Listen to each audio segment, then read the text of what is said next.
Reputation is hard to build and easy to lose. Where your personality, the generalized package of actions, behaviors, and your attitude toward others can take you, your master degree, your diploma, your bachelor degree, and your certificate cannot take you. My brothers and sisters, do not criticize everyone. Do not insult everyone. Do not take everyone for granted.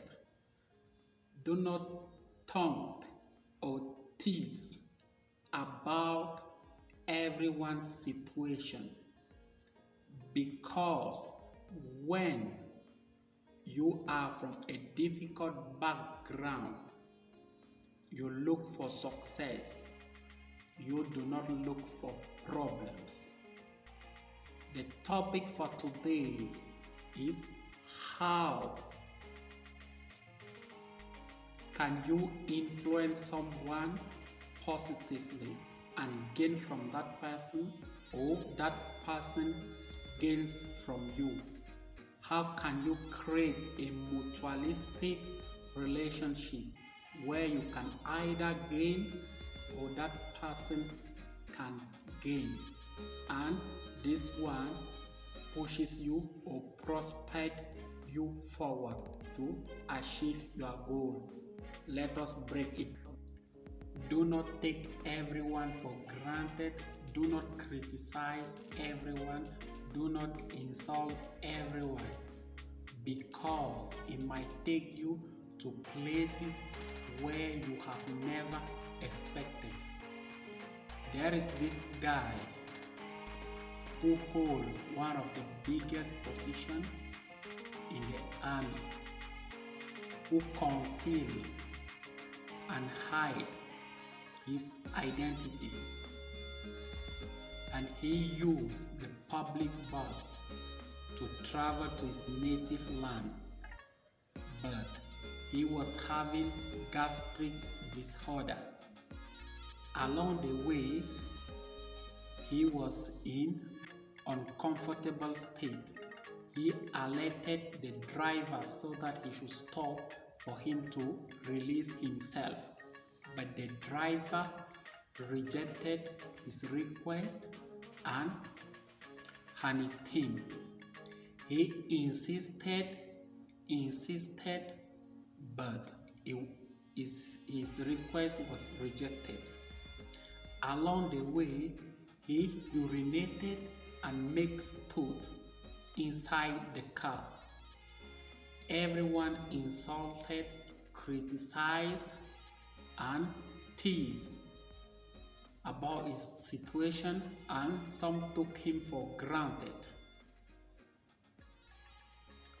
But there is one courageous guy who stood up and advocated for him and said, "This man has been requesting the driver and his team to stop so that he should release himself, but they refused."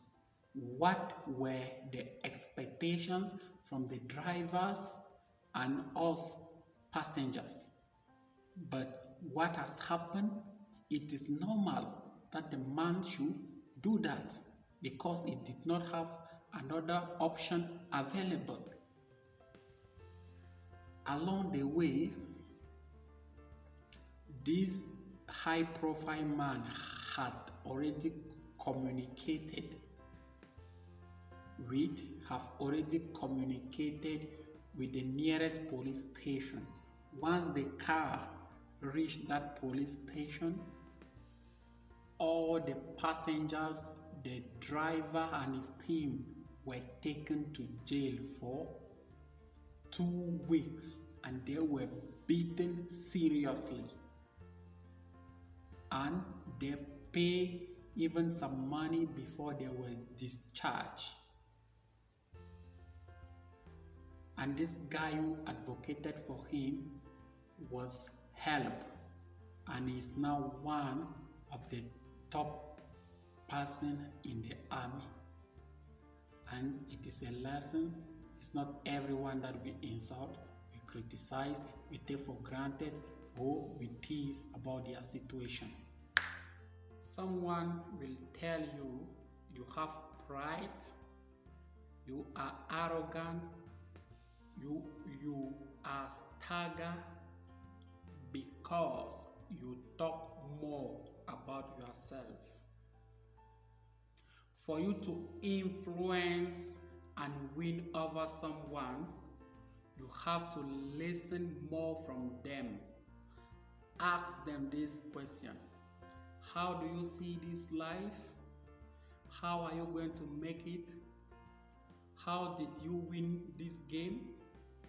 Which strategy did you apply to solve that problem? How are you going to adapt to these conditions? How are you going to bring positive and constructive changes in your new relationship? How do you want to make your business escalate? This is what people want you to know from them, not you to talk about yourself. Last year I was in Dubai, I graduated with this, my father is a diplomat, my mother is the businessman. Once you do that, people will tell you are arrogant, you are self-centered, you have pride. Do not do that if you want to win over someone. People love to be listened. People want their thought, their ideas, their belief to be taken into consideration. If you want to influence and win over someone, do this. If you don't respect my ideas, I will not respect your own ideas. If you don't value my ideas, I will not value your own ideas. If you want to win over someone and influence that person you have to value his or her own ideas. And for you to do that, you have to avoid informal debates, because it's not going to add anything into your life or subtract anything from your life. Especially this topic like football. You will talk about football, you will say 1, 2, 3, 4, 5, but it is usually carried by emotion. Like someone you feel like inferior to you and you feel superior to other people. That is how it is. For you to win over people or someone, avoid informal debates, because it will not take you somewhere. It will just make you feel stupid or feel intelligent over others, but it won't take you somewhere. And those people, they wouldn't consider they won't take your ideas seriously, because you have made them feel stupid. This is my point: to win over someone and influence them. Do not avoid this informal debate that won't bring something good into your life. Even though it will make you feel intelligent, but it won't take you somewhere, because you are going to detach from some people that can assist and push you and market you.